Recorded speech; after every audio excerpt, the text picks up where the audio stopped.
My name is Alycia Debnam-Carey. I'm 18 years old and I've been acting properly since I was about 8. Properly. I've done various short roles on TV series such as McLeod's Daughters, Dance Academy, a short feature that was with Rachel Ward and Brian Brown. Is he there? Stop breathing like that, you sound like a horse. I got a cold on the bus because of the air conditioning. That's when I was 8 years old and that's what really was like, wow, this is kind of what I want to do. Finally reaching the end of school and being able to go to LA is actually going to give me the opportunity to be in the same room with these people and show them exactly who I am and what I can do. Mary, are you coming? Go ahead, I'll find you shortly. I didn't expect to see you here. Well, we shouldn't be, but our friend is missing. Missing? So the audition went really well, but you know what? You never really know. You could do a really, really good audition, feel really great about it, but sometimes you just don't even hear back. So I've been in this position many times before, and I guess it's just, you gotta roll with it. You kind of never know what's gonna happen when your manager calls. I'm always wondering if it's gonna be good or bad news. First and foremost, you know, this project, The Untitled Communist Thriller, basically what it's come down to is they're so in or heels in love with you, they just straight up offered you the lead of the movie. What? Oh my god! So first and foremost, you've just been offered your first project, which is the lead of a $10 million film. Congratulations. Thank you so much! Oh wow! That was not expected! Gosh. I think as far as track record and how it goes for people coming over to the States, you're doing pretty good. Yeah, I'm doing alright. Hi, so I'm finally on set of what was once called The Untitled Commune Thriller and is now titled The Occult. So these are the trailers. Lots of them. That one's mine. Filming started a week ago in North Carolina and it's been an incredible experience and I'm having so much fun here and I'm in every scene, so I'm basically working sometimes like 12 to 14-hour days and you're just like, oh my god. The red carpet experience was a bit crazy. It had a great energy about it. It was very enthusiastic. You get on and someone asks, oh, who are these people? And they, whisper the name. Everyone suddenly knows it. It's like Chinese whispers. And they're all screaming out your name. Look over here, Alycia. I'm not scared. I'm just excited.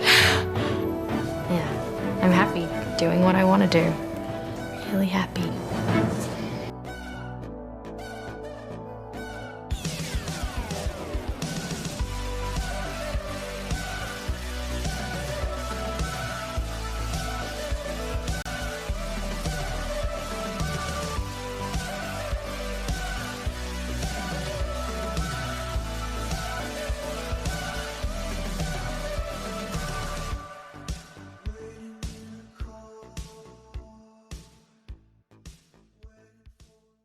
Anyway, so that's my story.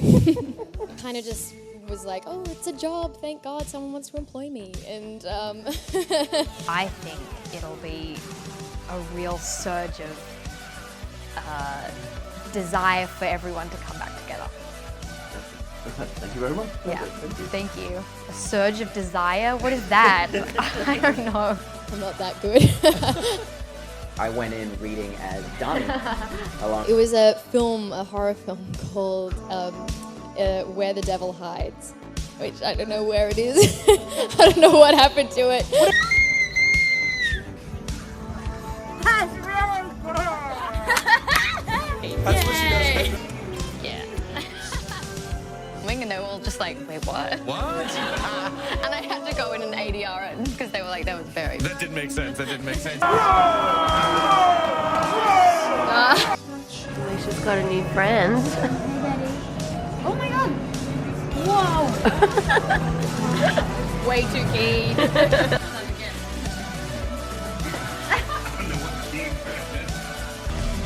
Oh, you're on me. You've been acting since you were 8 years old, right? You started in Australia. Yeah. When did the move to the States happen? I moved to the States when I was 18. So I finished school, high school, and then I just kind of decided to up and leave. At 18 years old, you leave Australia. You have tunnel vision. I'm going to go to LA. I'm going to be an actress. Yeah. That's crazy. Was there anyone trying to stop you, or was there just full faith in your ability to do that? It didn't come out of the blue. My parents had sort of expected it for a little bit. It wasn't like I woke up one day and was like, oh, I'm going to be an actor. And they were like, well, let's have a think about this. You know, I've been doing it since I was Too late, young. bought the bus ticket, I'm out of here. Yeah, I'm going to fulfill my dreams.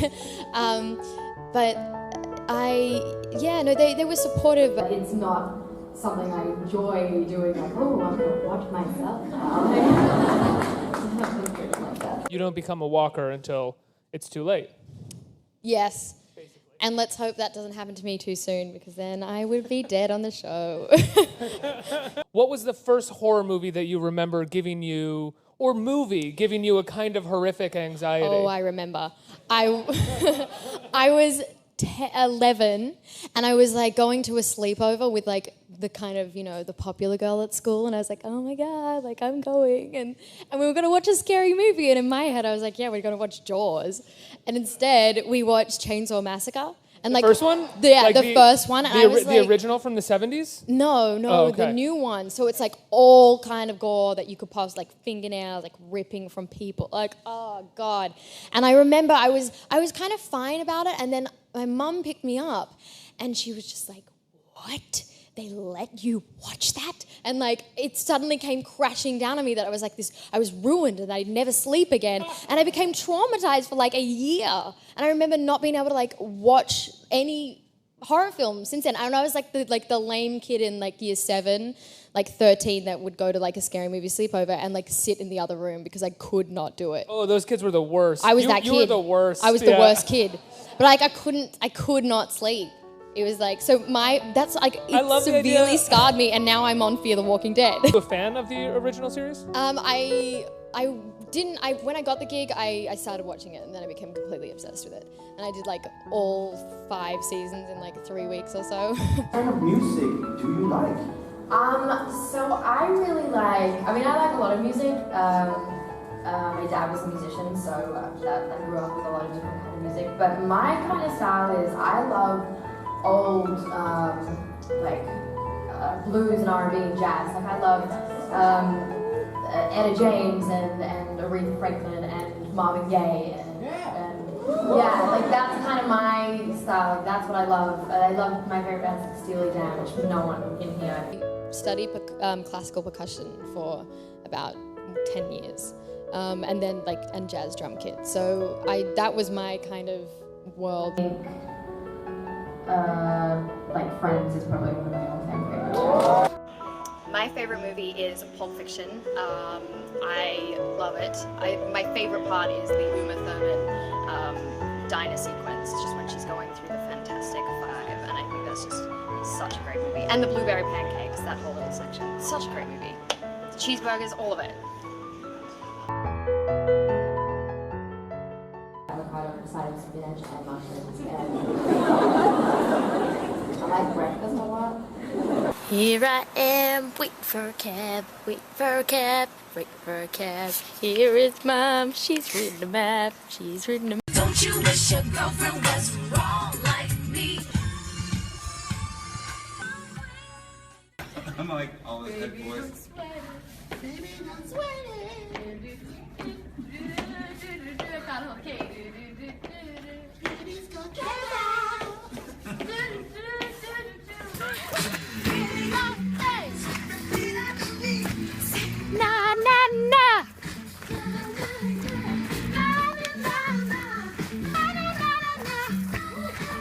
As an actress, as an actress, have you gotten the chance to get a little physical?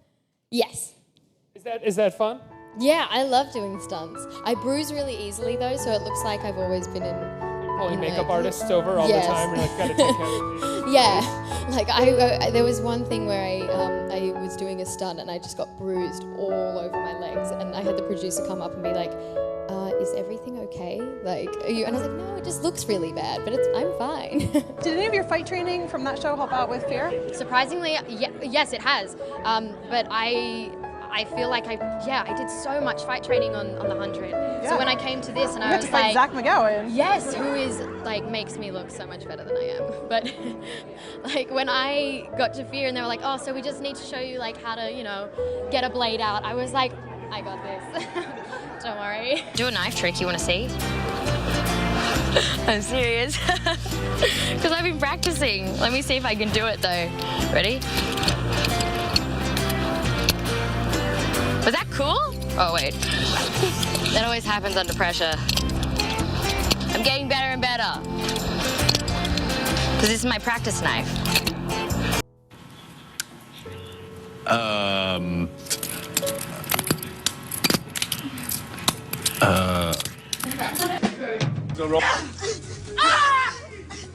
I just like.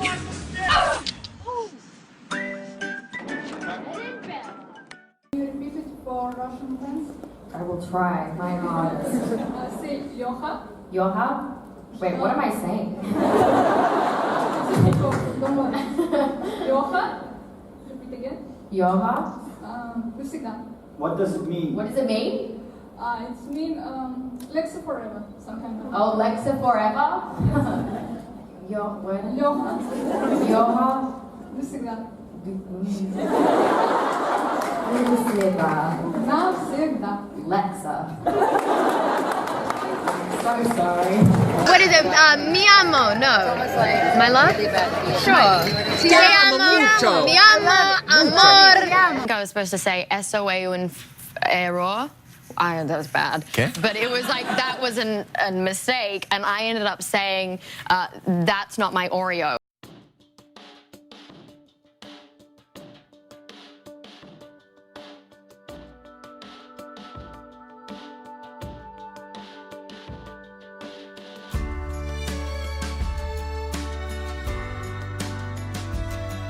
When I first got out here, I didn't know how to drive when I first got out here. And so I tried the bus for like a year. And then... You rode the bus here? Yeah, I know. People from LA, it's like they don't even know there's a transport system. But like, there is, and you can get on it. Finally did actually get my license. And well, I got it after I failed 3 times. Three times? The written or the driving test? The driving. You failed the driving test 3 times. Yeah. How much time has to... There's a reason why. Well, yeah, because you're a terrible driver. No, I'm actually quite good now. Oh, well, what happened? Let's go through them. Number 1, what happened? Okay. So, well, the first guy was just really mean, and I don't think he liked me very much. That doesn't sound like a good reason, but it really was. Number 2? The second lady, well, I was probably doing something wrong, and then she got a little angry at me, and so I was like, well, that's not very nice if you're a driving instructor to get angry at your student, so you should probably, and I started talking back at her, which is a bad idea. Terrible idea, yeah. And so I think apparently you're not supposed to talk back to your driver, and then they fail you, so that's what happened. Okay, and then number 3? And then the third time, well, I kind of almost hit someone, but there's a reason. You know, because in LA you have to turn left in like a left lane thing, and then someone was trying to walk across the road, and they weren't sure if they're going to walk or not, and so I was like, well, I'll go, and so and then I decided to go, but then they decided to go, and so it looked like I was, you know, but I stopped, and then he said that was not. Yeah, no, you have to. So then they took me to Winnetka where the roads are wider, so I passed. Oh, Fourth time's a charm. All right, a bludger. A bludger? Yeah. Okay, what's that? So like if you're bludging, it's like bludging, like you're like, you don't care, you're lazy, you kind of don't try. Okay, you're yes, like like what's in the school term of it? Slacker. Yeah, There slacker. you go. I love that. There's that joke on the internet where it's like trying to make a joke in 2017. There's that little image of a kid trying to make his way through laser beams. Have you seen that? Has anyone seen that? Maybe not. Anyway, it was funny. Fight 1 horse-sized duck or 100 duck-sized horses. Horses? So one horse-sized duck. Horses? Yeah. One duck-sized horse or 100 duck-sized horses. So one horse-sized duck. Duck-sized, the duck-sized horse. 100 of the huge ducks.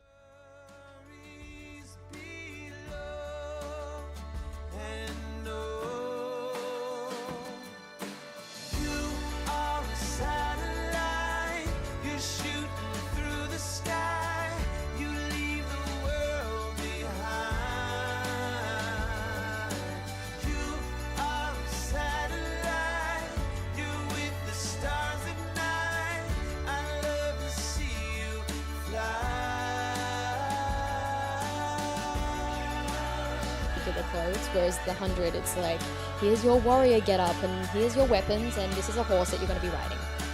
And so it's a little bit more. If I had to live in the zombie world or the radiation world, who am I if I'm in the radiation world?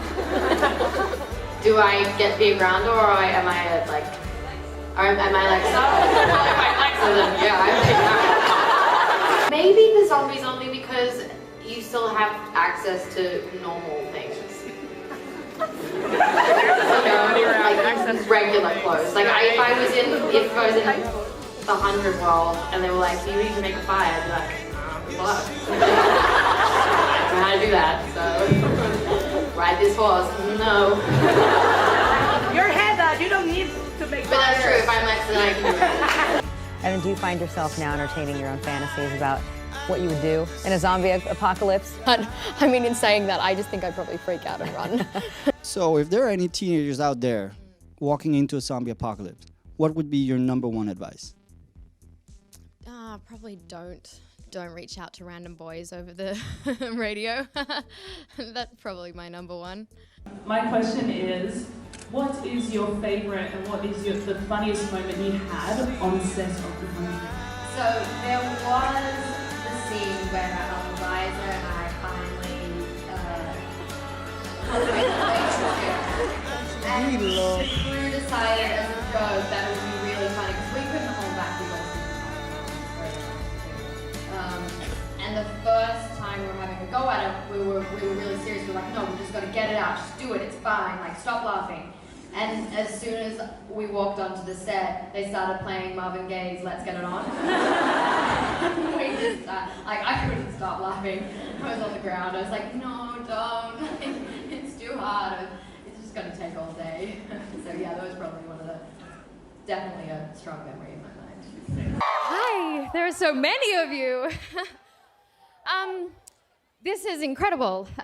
Wow, thank you so much. I guess this goes out to all the fans, really, because this is your award.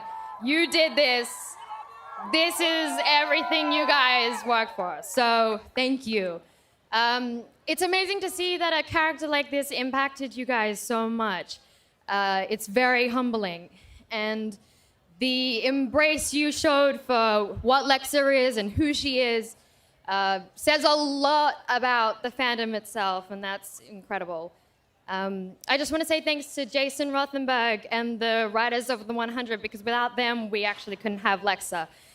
And I think that's important to acknowledge. But really, this is your award, and thank you for letting me portray her. And we're gonna miss her. Thanks, guys. Don't the water grow the trees? Don't the moon pull the tide? Don't the stars light the sky? Like you need to light my life. If you need me anytime, you know I'm always right by your side. And see, I never felt this love. You're the only thing that's on my mind. You don't understand how much you really mean to me. I need you in my life, you're my necessity, yeah. But believe me, you're everything that just makes my world complete. And my love is clear, the only thing that I'll ever see. All I ever need. Baby, you're amazing. You're my angel, come and save me. On Snapchat, there's like a Lexa filter, which I don't know if that's actually Lexa, but I'm just going to pretend it's Lexa. I did one, and did you? Can you show me? They made me put this filter, and on camera.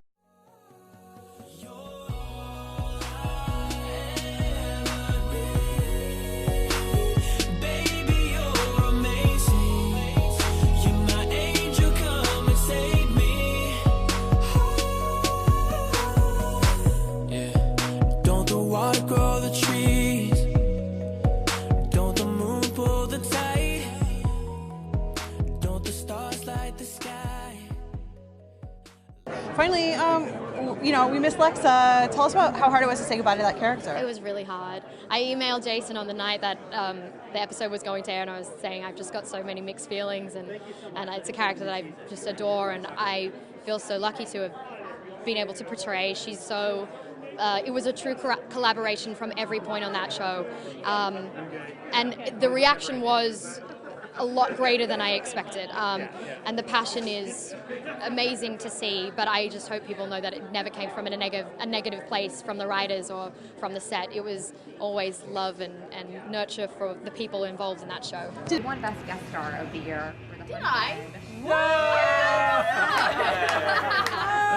Yes! Ow, thank you. Thank you. I actually have my name on that. Yes. For the 100. The 100, yeah. The 100, excuse me. No, I keep saying the 100 too, and then I got like a little, it's the 100. And I still can't get it right. Literally gotten thousands of tweets this week from your fans just wanting to let you know how sad they are to see you go from the other show and how excited they are to see you premiere on this show. That means the world. That's so nice. It's amazing that you have the greatest fans in the world. That's just Your fans incredible. And Yeah. I mean, wow, the fans. They wanted to make sure you're aware of the charity that's been raised in your name. No. The Trevor Project, over $46,000 in the last 2 weeks since your exit from the 100, just in your name. Oh my God! Wow. What does the charity support? I have no idea about this. It's for LGBT teens in need. I think, my God, that's I think people, maybe more than teens, in need, and it's all because of your character, Lexa. Wow. They wanted me to ask you if you were aware of really how much you meant to the LGBT community on that show. I mean, not to that extent, no. Oh my gosh, what an incredible thing to find out. I think what's so important to note in that moment as well is that that's such a positive outcome for a traumatic event that people have experienced with the loss of that character.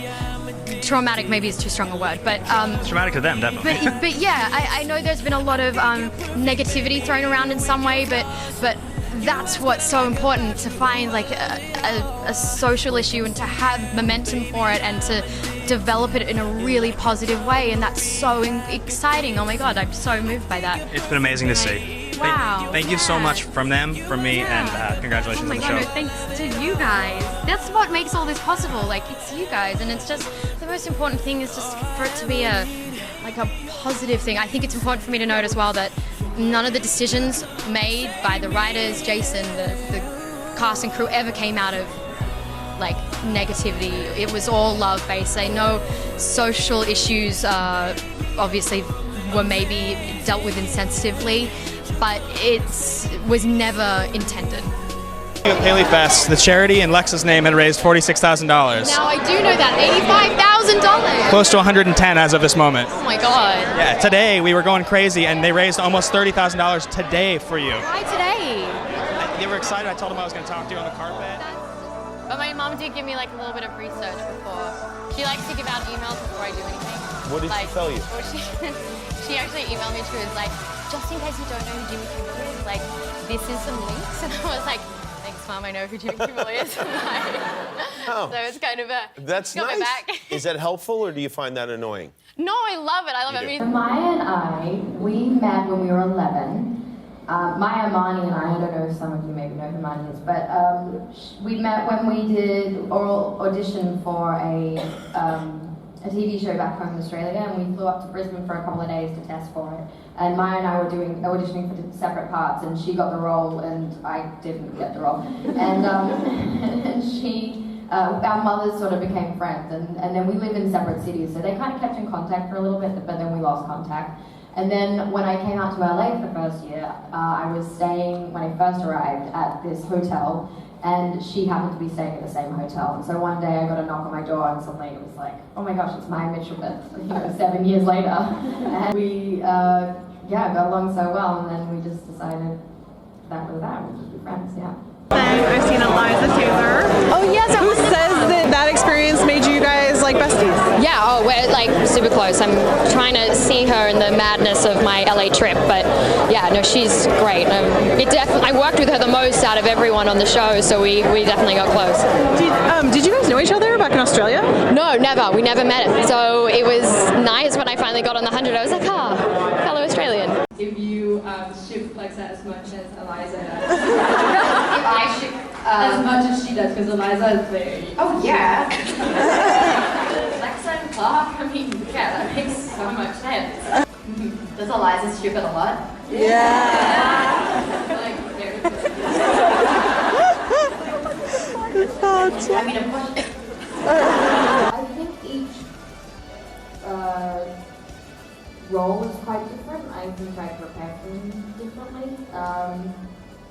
But yeah, so a lot of it has to do with the character itself. But for me, just it's a lot of, I just like to go through all, if I can, like going through the scenes, for me, that's just like one of the main rituals. Like, I think you have to have a lot of perseverance, determination, be prepared, and resilience. You know, it takes a long time, and it's really easy to see everyone around you doing well, and events like this make it seem instantaneous, but it's not. It takes a long time, and you really have to love it. So, you know, if you love it, keep being passionate about it. But yeah, I mean, I'm so happy to be a part of it, and it's a wonderful family, and then this incredible fandom surrounding it that you just don't get with every show, and so it's a real lucky, you know, thing to be a part of. Do you ever get scared when you're shooting? No, not really, because it's also ridiculous. Everything's so exaggerated and comical. We've got zombies walking around on set holding a cup of coffee and a cigarette, so it's this bizarre, absurd mix of the creepy but the funny at the same time. I might never be your knight in shining armor. I might never be the one to take home to mother. Hello. Say hello to my little friend. Oh no. Alycia? Say hello to my little friend. You're lying. Who are you? Mercedes. Frank. I don't have, I just have wine right now. We're gonna cheers. Ready? I'm here with my dear friend and co-star, Alycia Debnam-Carey. People want to say hi. Just say hi to people. Hello. Hello. Hi. Tell them hi and tell them hi. Give them love. Lots of love. And everyone was so lovely and patient and generous with us. But it was nice because we kind of took a backseat and we could just be observant and see how they were responding to what they saw and the material. And they want you to know that they miss you very much and that they love you, so we had to deliver that message. Nice. Aw, thanks guys. I have so much respect and love for all those fans who support me, and hopefully they know that, and you know, they should know that I respect and appreciate them so much. have I ever? I haven't read any. I've definitely seen a lot of illustrations. I know that it's definitely out there, but I haven't actively, looked for it. I'm a very private person, and I mean, nobody's perfect, but we do try. If you like to do whatever you've been dreaming about, baby, you're perfect. Lady, you're perfect. So let's start right now. I might never be the hand you put your heart in, or the arms that you hold anytime you want them. That don't mean that we can live here in the moment, 'cause I can be the one you love from time to time. When I first saw you, I'm not liking my glasses. It's because I've got really dry eyes right now. oh yeah, girl, I hope you're sure what you're looking for. 'Cause I'm not good at making promises. But if you like causing trouble up in hotels, and if you like having secret little rendezvous, if you like to do the things you know that we shouldn't do, then baby